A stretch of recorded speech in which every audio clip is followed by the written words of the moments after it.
Uh, Hi, I'm Oliver Physiok Fox, And I'm Christopher Agoyan. and this is our project on biodiversity and phytoremediability associated with artificially constructed floating wetlands. So first, we wanted to give a big thank you to Papa Jack.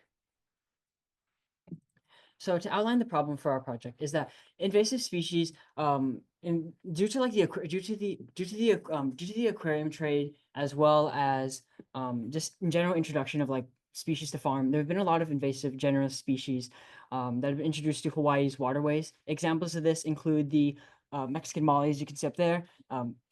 As well as tilapia, and they're outcompeting the very specialist native species, such as the native goby, which is on the far left over there. And you see this table over here. This is taken at a stream study about 100 meters upstream of where we're studying in the Alawai Canal. And as you can see, it's over 90% invasives.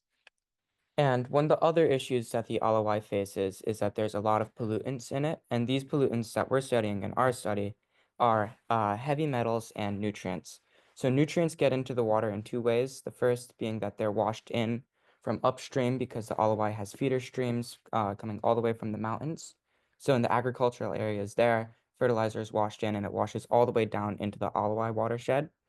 And then the other way that it gets in is from the Alawai Golf Course, where if it's recently fertilized and then there's a rain, those fertilizers can wash straight off before plants have a chance to absorb them, and they go into the water and cause events called hypereutrophication. The heavy metals get in a multitude of ways as well. That picture there shows boat paint because boat paint still actually includes lead, even though house paint doesn't anymore. Copper is introduced from plumbing, and also you just have high natural levels here. And heavy metals like zinc are introduced from galvanized car tires. When the car tires wear down, they wear on the road, and then it's washed off into the stream as well with rain events. So, through a process called phytoremediation, plants remove pollutants from their surroundings. So, eutrophication, as I mentioned earlier, is what happens when there's too many nutrients in the water. It leads to algal blooms, which consume all the oxygen and lead to an area where no aquatic life can survive. And plants prevent this through a process called phytoremediation, where they will consume or absorb pollutants from their surroundings. This study also uses rhizofiltration, which is when plants, roots specifically in a solution, absorb heavy metal ions from that solution and uptake them into the shoots and stems as well. So our solution to the aforementioned problems of pollution and invasive species are these constructed floating wetlands or pu'uhonua. So basically, these are floating artificial rafts, and they have semi-immersed plants in them, meaning the roots are in the water and the stems and leaves are above the water. The goal with these mats is to provide a habitat for native biodiversity and also, depending on the plants chosen, absorb pollutants such as heavy metals and nutrients. So you can see there on the picture, we have some ducks that were inhabiting our mats. They're actually a problem because they were eating the plants. And you can also see in the pictures below that those vials have chemicals in them that indicate higher levels of pollutants. The darker one is a vial that was taken from a tub without our mats in it, and the lighter one is one with our mats, just a visual indicator of how well they absorb pollutants. So that's ammonia there.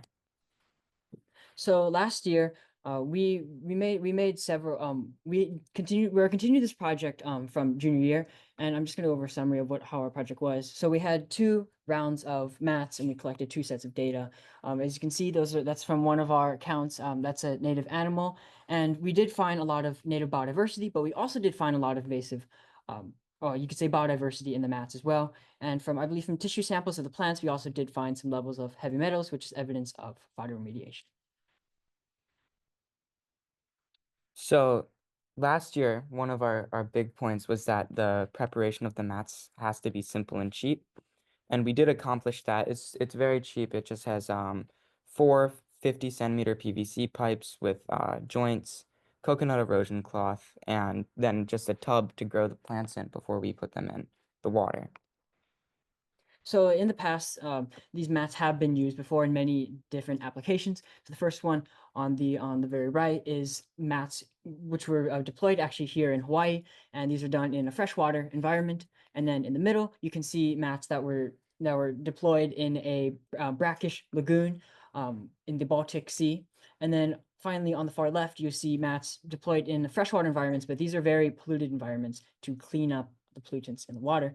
And the difference between these mats and our mats is that our mats are much smaller at a much smaller scale due to time and money constraints. And another difference is that our mats are in an estuarine system where the salinity level fluctuates pretty constantly based on how much rain there is, how much, what tide the ocean is at, just factors like that.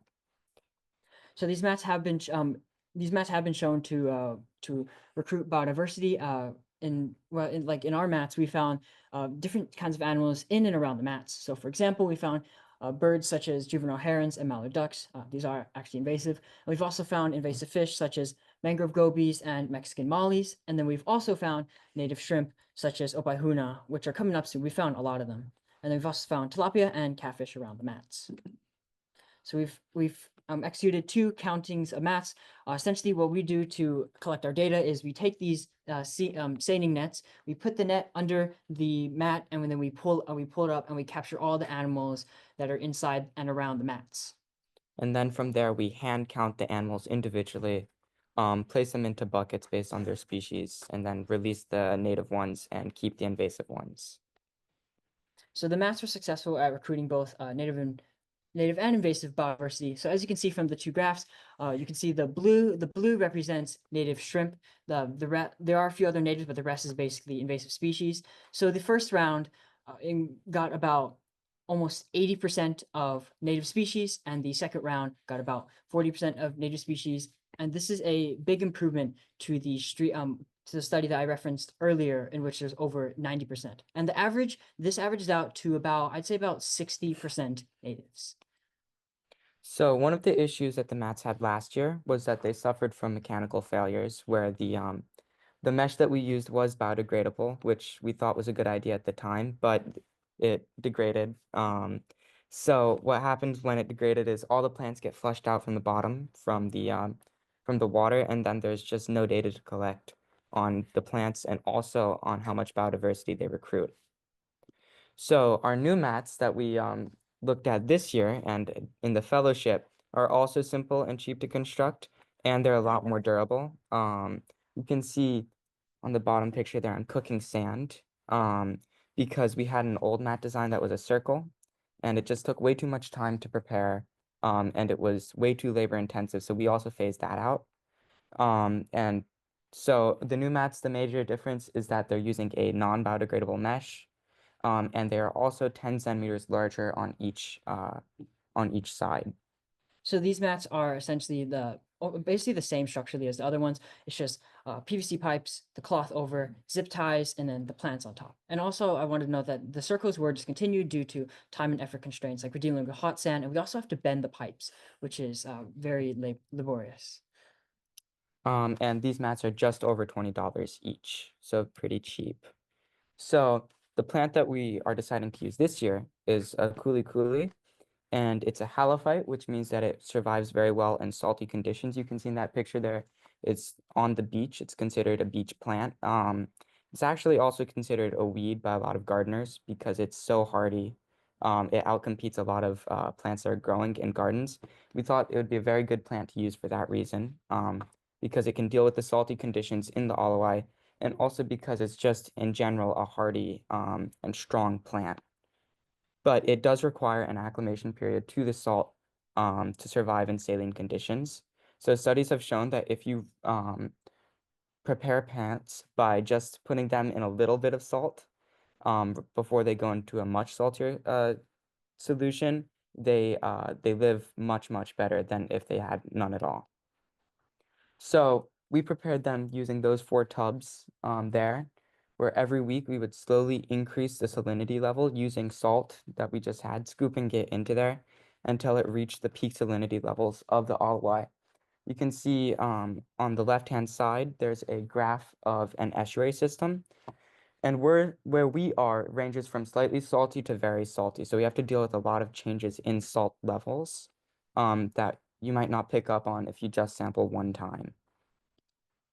So this year we have new things that we are doing. So we have we have 4 mats total in the LOI canal right now. We have 2 Akuli, which is our experimental, and 2 control ones, which are the bare ones that you see. So last year we did not have any controls, so we didn't have any like bare mats, so we couldn't tell if is it the plants, the different types of plants. We didn't know, it was like, would it be the mesh that's actually providing a habitat, or is it the plants that's providing habitat? So this year we're having the basically bare mats, are having mats with plants on them. And something else that we tried to change is that we are trying to put the plants in a sunnier area just because we think that that helped them survive slightly better. We also phased out the circles partially due to the testing. We just wanted to eliminate another variable and simplify the solution experiment as much as possible. So in our controlled ponds, the mats did yield a reduction in nutrient concentration. Again, in those vials, the darker colors indicate higher levels of pollutants. In this case, it's nitrate. And you can see those 2 empty ponds did not have any of the plants in them. And those are the very dark pink vials. And the 2 ponds with the plants in them saw a very steep reduction in nutrient rates, which I'll show now.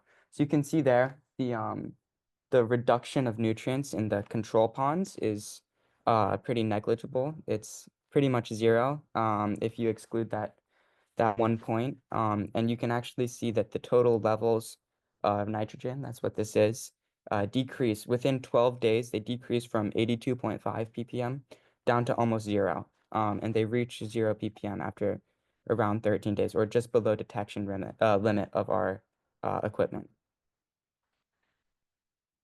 So what we learned from our project is that the mats are very successful at recruiting biodiversity. However, there was a few hurdles that we had to overcome, such as people taking the mats out, the mesh disappearing, just in general streamlining the deployment process. But yes, we were successful at recruiting some native biodiversity. That's a native goby in our hands over there, and we also the mats have been shown, as at least in controlled conditions, to absorb pollutants.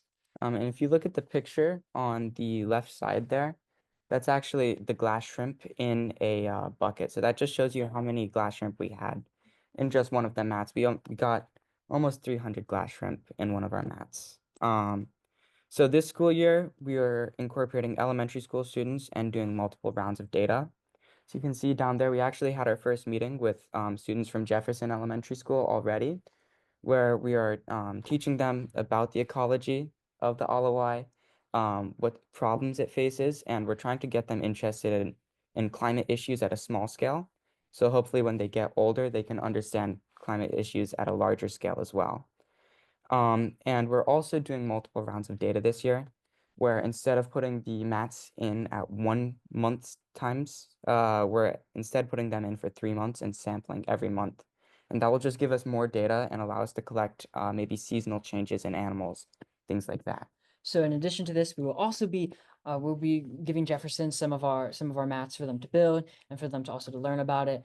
So we can also collect more data. So this is near Jefferson School, which is at the end of the Alawai. We found some great spots whenever we went a few days ago. So we do have some kind of deployment set up with them, so we can also collect more data.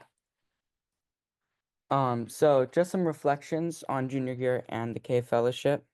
Um, So we learned definitely take pictures of your project to document it. Like we found taking pictures is so helpful, like for just presentations, tracking your progress, knowing what you did and when. It's so useful, like especially like you've seen so many pictures of like our mats and like what we did during our project. It's really useful to take pictures. And it's also useful to document if something goes wrong. It helps you know when it goes wrong, and because of that, it also helps you know potentially why it went wrong. The other important thing that we learned is that it's very important to keep track of time. If we'd started 2 months earlier, we could have gotten another round of data in. And that's actually part of why we're doing those longer collection periods with 1 month sample times, just because we need more data and it'd be nice to collect more data. Some words of advice. Please label your data when you collect it. It'll save you headaches later on. You're looking through photos, trying to see was this nitrate or ammonia. It's just takes a lot of time and it's not worth it. Other advice is don't procrastinate. It takes like if you leave all of the work till the end, it becomes unmanageable. But if you do it week over week, like we did over the summer, probably over 100 hours in the wet lab each. It makes the project just a lot better. Um, and finally, take responsibility for the project. If you care a lot about it, it'll end up being a lot better. We didn't care about it, we wouldn't have spent so long on it. And for example, like the Jefferson kids, we went and found their teacher at science fair, and we said, "Hey, do you want to do this project with us?" So it just leads to lots of room for improvement for the projects in general. Yeah, I think you really want to you want to find a project that really suits your passion. Like I've got my passion of fish keeping and gardening, and this project's like perfect. Like it's growing plants, and I get to see like the native species. I get to collect fish.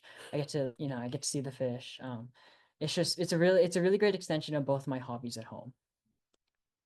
So there's our citations, and we'd like to say thank you to Dr. Chan, Ms. Kobayashi, Dr. Perez David, Dr. Carlberg, Mr. Aranaga, Ms. Churuk, Mr. Yap, the school, and thank you to our parents.